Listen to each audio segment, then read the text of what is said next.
شفا تو تم نے دیکھ لیا، لیکن جب مریض ہو جاؤ تو صرف آنکھوں پر لگانے کے لیے نہیں، جب مریض ہو جاؤ تو صرف کھانے کے لیے نہیں، اِنَّا فِي ذَلِكَ لَآیَةً لِقَوْمٍ يَتَفَکَّرُونَ، دیکھو یہ شہد بنانا میرا کام تھا، تمہارا کام صرف کھانا نہیں ہے۔ اگر صاحبان فکر ہو تو غور تو کرو کہ ہم نے اس کے اندر رکھا کیا کیا ہے۔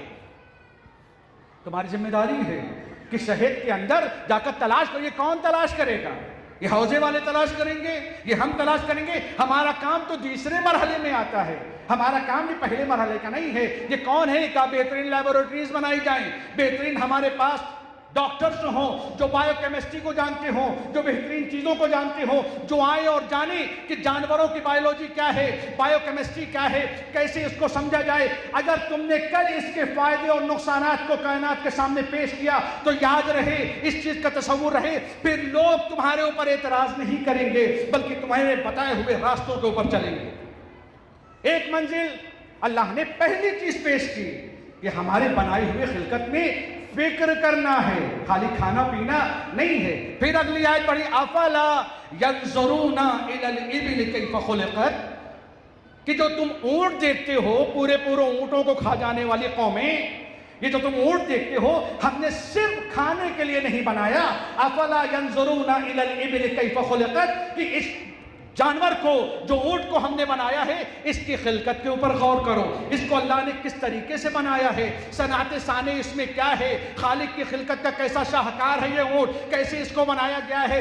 اگر اس کے ذریعے سے توجہ چاہتا ہوں، اونٹ کی خلقت کو اللہ نے کہا تدبر کرنا ہے، اس مدھو مکھی کو دیکھا آ کر کہا اس میں تفکر کرنا ہے۔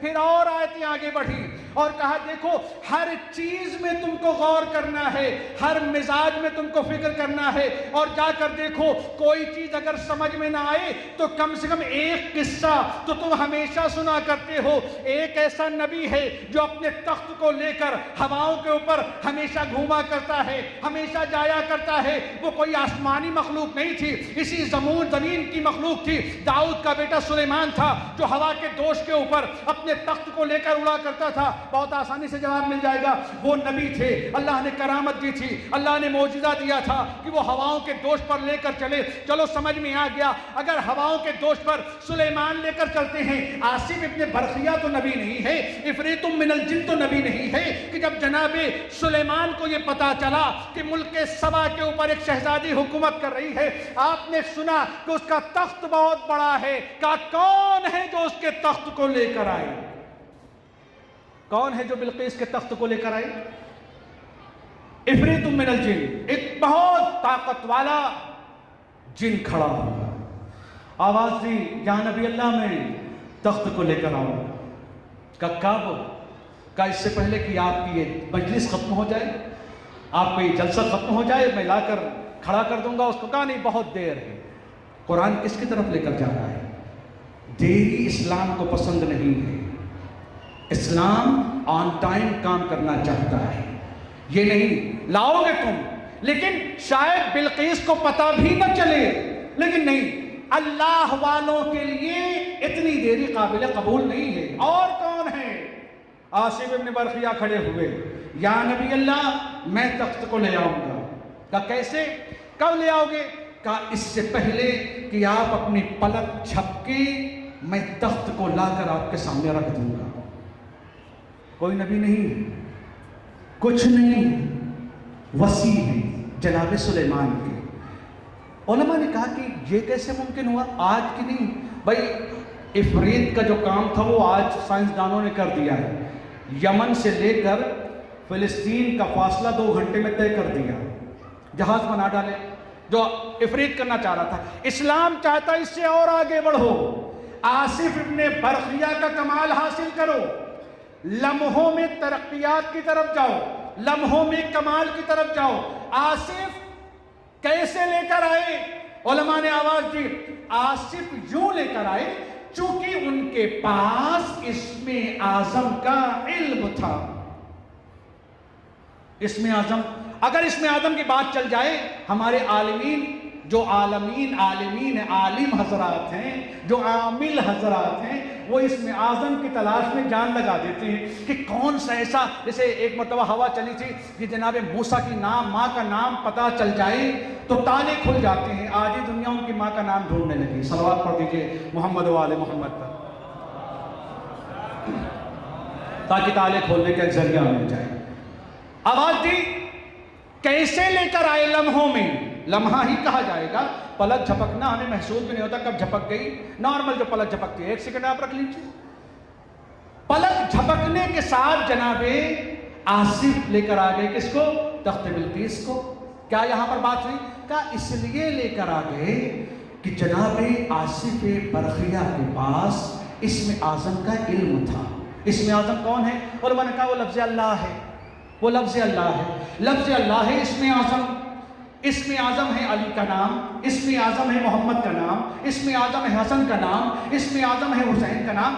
جن قوموں نے، توجہ چاہتا ہوں، اگر یہ اسم اعظم بغیر عمل کے ہوں گے، توجہ چاہتا ہوں، بغیر عمل کے ہوں گے تو اسم اعظم دہراتے رہو گے، تھک جاؤ گے، کمال تک نہیں پہنچ سکتے. کمال تک پہنچنے کے لیے اسم اعظم کی قوت کا دل میں محسوس کرنا، اعضاء و جواریہ کے ذریعے سے اپنے وجود کے کمال کو ظاہر کرنا.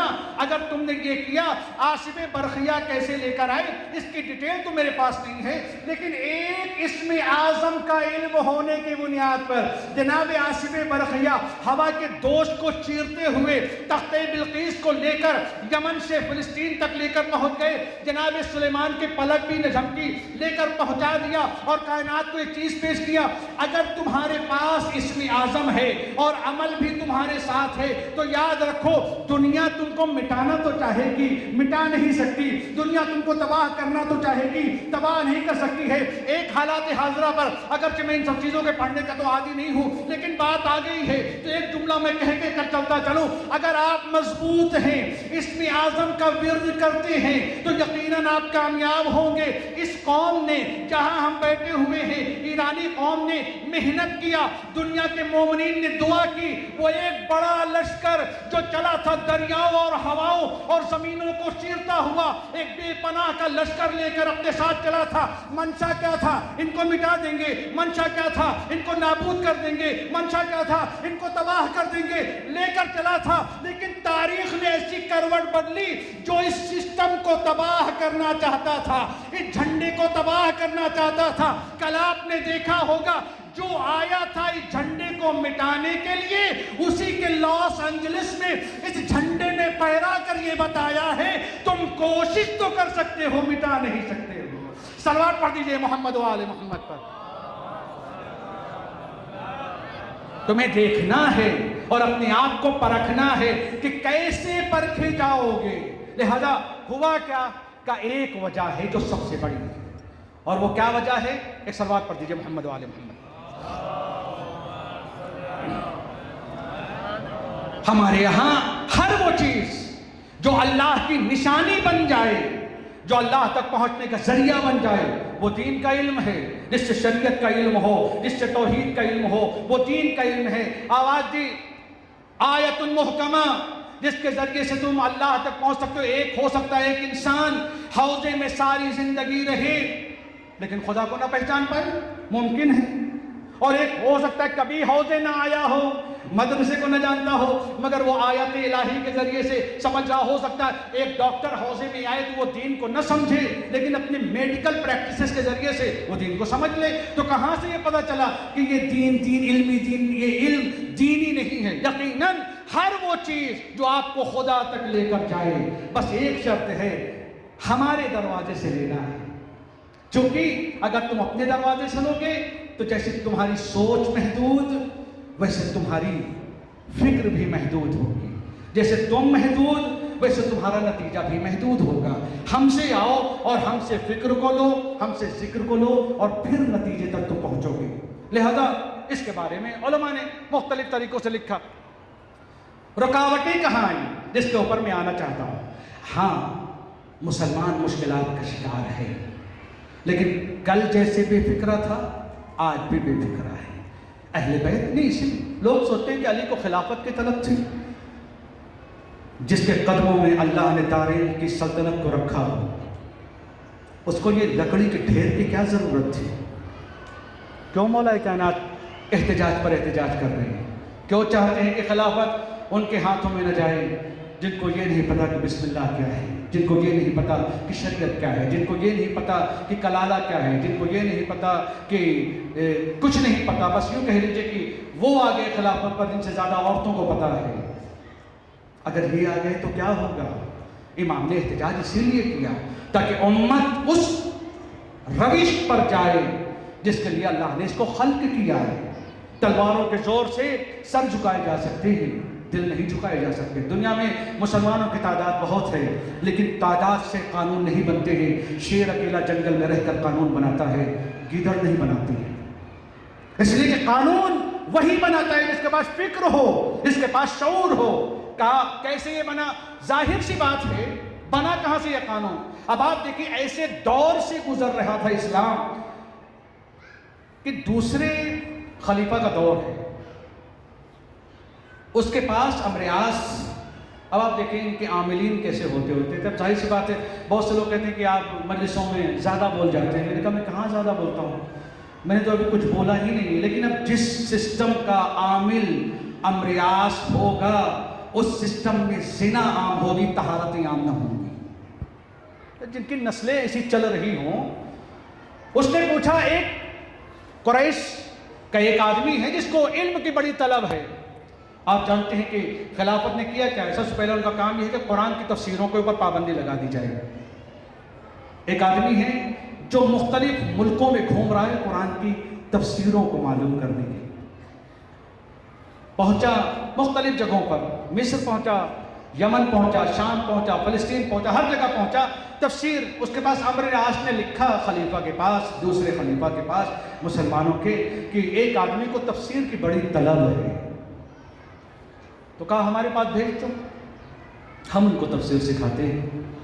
اس آدمی کو بھیجے گا۔ ظاہر سی بات ہے، اگر کسی کو بلایا جائے، کسی ادارے سے کال آ جائے کہ آپ کی بڑی حاجت محسوس ہو رہی ہے، مسئول محترم نے آپ کو بلایا اور وہاں پر لے ذرا پاسپورٹ دیجیے، اور پاسپورٹ پر اس کے ایگزٹ کی مہر مار دی جائے۔ ہاں، جیسے کہ کبھی کبھی ہو جاتا ہے کہ بیچارے جاتے ہیں اقامہ لگوانے کے لیے اور خروجیہ لگ جاتا ہے۔ صلوات پڑھ دیجیے محمد و آل محمد پر۔ ہاں، ایسا ہو جاتا ہے۔ تو بھائی وہ بھی انسان بڑی خوشی خوشی پہنچا اور کہا کہ خلیفہ ایک سوال ہے ہم کو۔ کہا کہ پوچھو۔ کہا وزاریات ذروہ کا مطلب کیا ہے؟ اچھا تو تم ہی ہو جو پوری بستیوں میں گھوم کر تفسیر کو معلوم کرتے ہو۔ اور روایت کہتی ہے کہ اس کو بلا کر اتنا ڈنڈے سے مارا کہ وہ بیچارہ خون بہاتا ہوا وہاں سے تڑپتا رہا۔ آواز دی لے جاؤ اس کو جیل میں ڈال دو۔ گیا، اس کو جیل میں ڈلوا دیا۔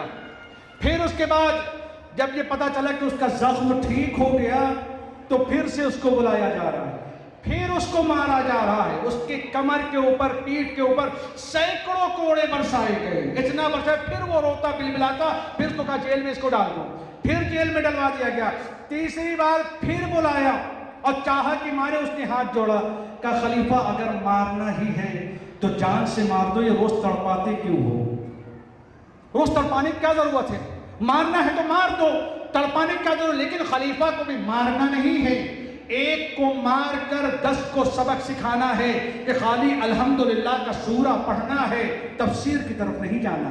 قرآن کو پڑھنا ہے، رٹو بنو، حافظ بنو، چٹورے بنو، قرآن کو پڑھ کے دنیا میں تلاوتیں کر کے دنیا کو حاصل کرنے کا ذریعہ بناؤ۔ ہم تراویح بناتے ہیں، تم قرآن کو حفظ کرو تاکہ تمہارا روزگار چلتا رہے، لیکن قرآن کی تفسیر کے تمہارے پاس معلومات نہیں ہونی چاہیے۔ اس کی وجہ ہے قرآن تو گونگا ہے، قرآن تو بے زبان ہے، اس کی لازبانی میں ہم جیسی زبان چاہیں گے ڈال دیں گے۔ تفسیر کے پیچھے جاؤ گے تمہیں علی نظر آئے گا، تعویل کے پیچھے جاؤ گے تمہیں علی نظر آئے گا، اور جب تمہاری زندگی میں علی نظر آئے گا تو تمہارے وجود سے خواب دور ہوگا، بیداری آئے گی، اور ہم امت کو بیدار نہیں دیکھنا چاہتے۔ ہمیں تم کو بیدار نہیں دیکھنا، تم سب کے سب سوتے رہو. اور اس کو مار دیا، یہاں تک کہ اس کو بھیج دیا بصرے کی طرف، پھر سے بائیکاٹ کروا دیا.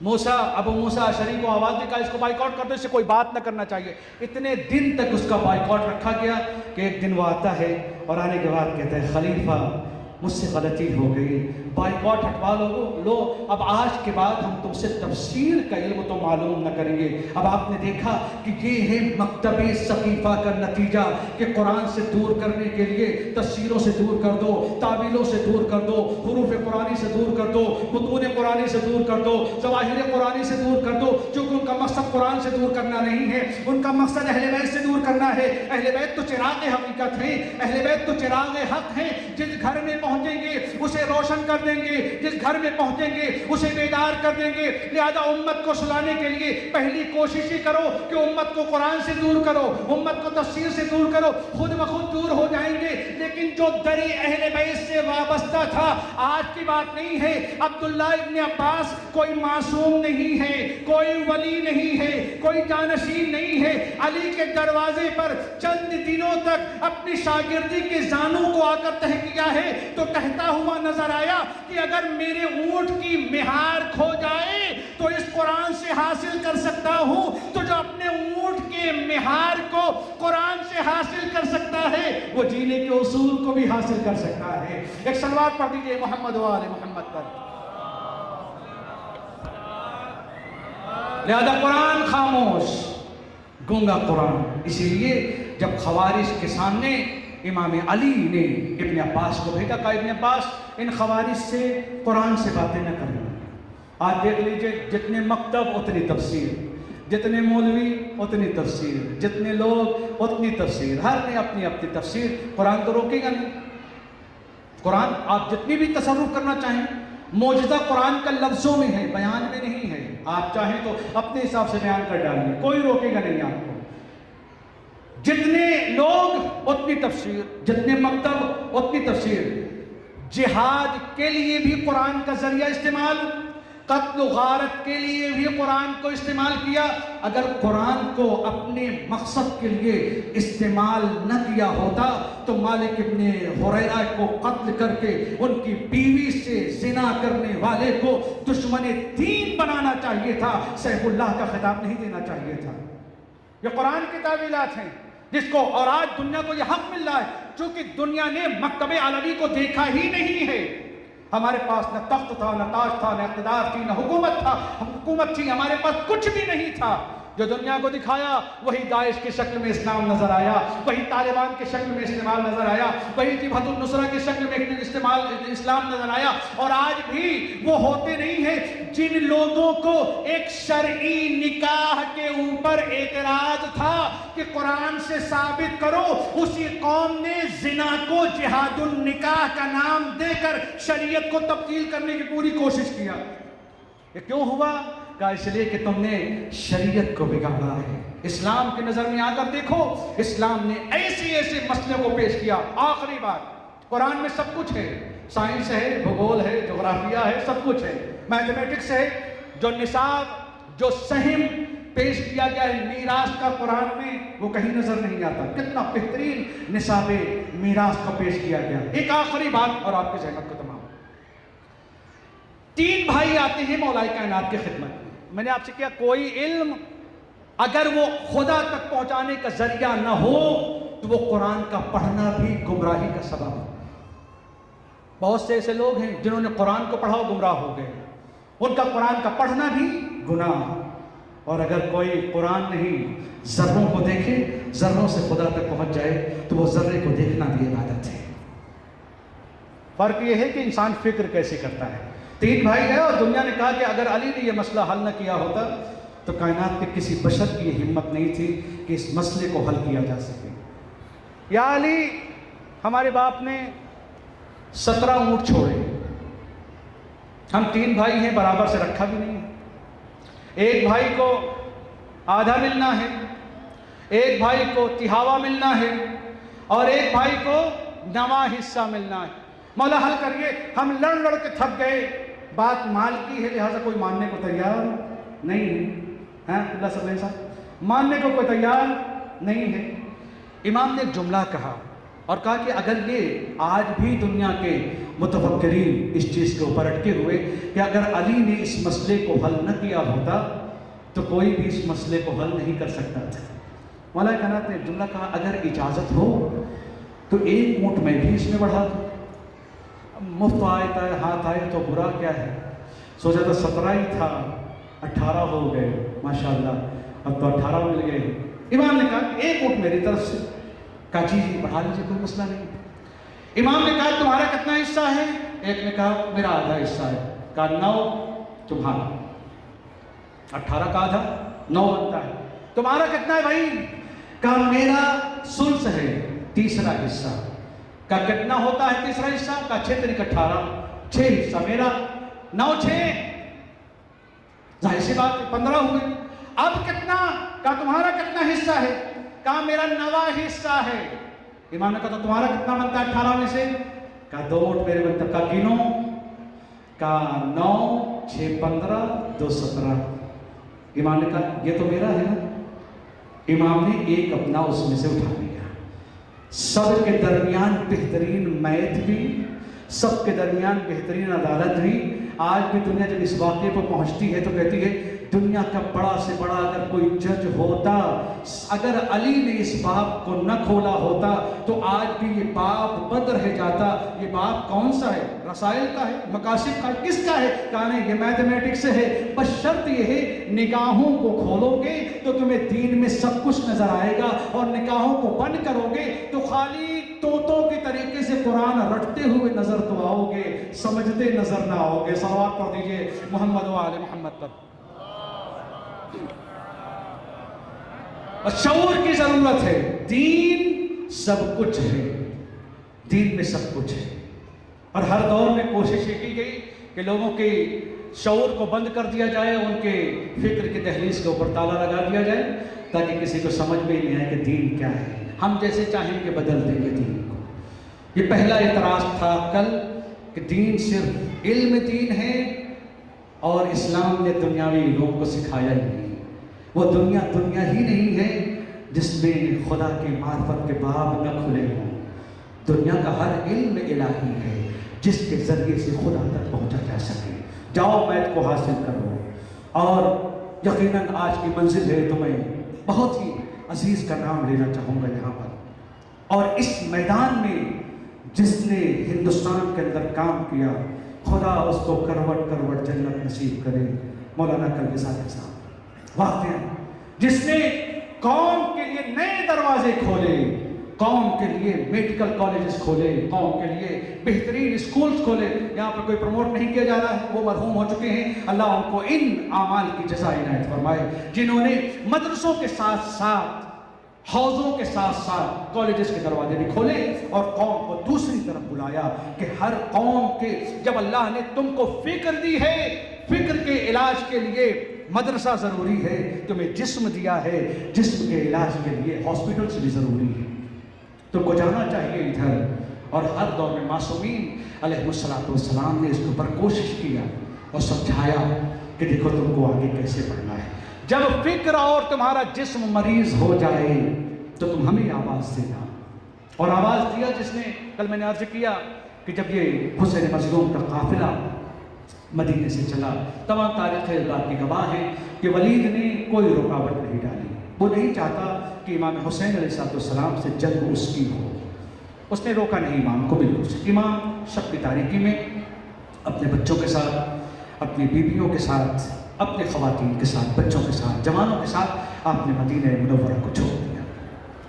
لوگوں نے آ کر باتیں کی، لوگ یہ نہیں سمجھ رہے تھے کہ زندگی کیا ہے، موت کیا ہے۔ عام طور پر تو لوگ زندگی کی تلاش میں ہر حد تک جھکنا چاہتے ہیں۔ اہل بیت علیہ السلام نے یہ سکھایا، جھکو اسی کے سامنے جس نے تم کو جینے کا حق دیا ہے، جھکو اپنے خدا کے سامنے، طاغوتوں کے سامنے جھکنا، سلاطین زمانہ کے سامنے جھکنا، ظالم اور جابر حکمرانوں کے سامنے جھکنے کے لیے اللہ نے تم کو خلق نہیں کہ تم تو حر ہو، تم تو آزاد ہو، تم کو اللہ نے آزاد بنایا ہے۔ امام کا یہ قافلہ چلا، جب بھی تم ان کو بلاؤ گے